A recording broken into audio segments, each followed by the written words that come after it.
कई था बहिनी।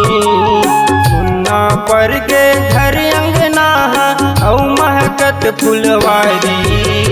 घर के दुलार माया पीत मल बांध लया बिरागी।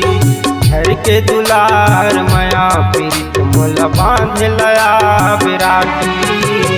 बहिनी ए मोर बहिनी, बहिनी ए मोर बहिनी।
बहिनी के सुघर पावन आगे राखी तिहार हो। मन आकर कुलगत हम मिल ही माया पार हो।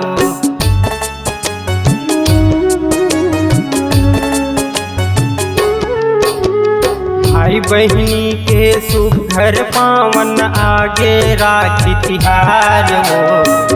मन आकर कुलगत हम मिल ही माया पार हो। एक मन आकर कुलगत हम मिल ही माया पार हो। मोर दुलौरिन बिंदा बहिनी का पर मन है उदासी। जब जब आवे मोर अंगना माँ मिल ही एक लोटा पानी। घर के दुलार माया पीत मोर बांध लया बिरागी। घर के दुलार माया पीत मोर बांध लया बिरागी। बहिनी ए मोर बहिनी,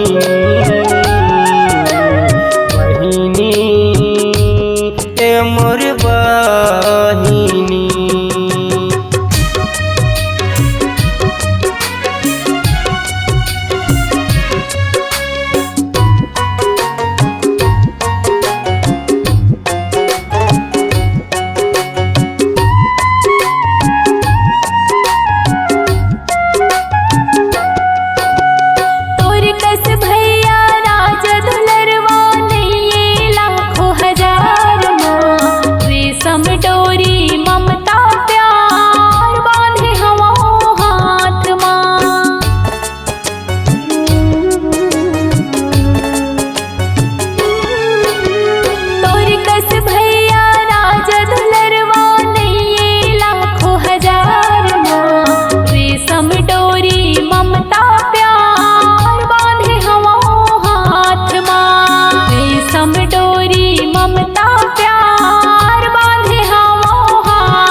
तोला बांध लिया राखी।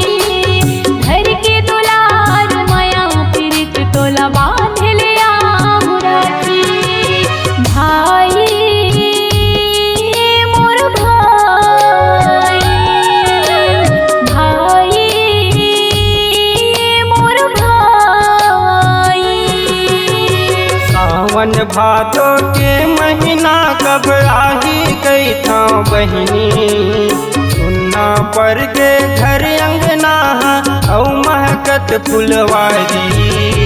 घर के दुलार माया पीत मल बांध लया बिरागी। घर के दुलार माया पीत मल बांध लया बिरागी।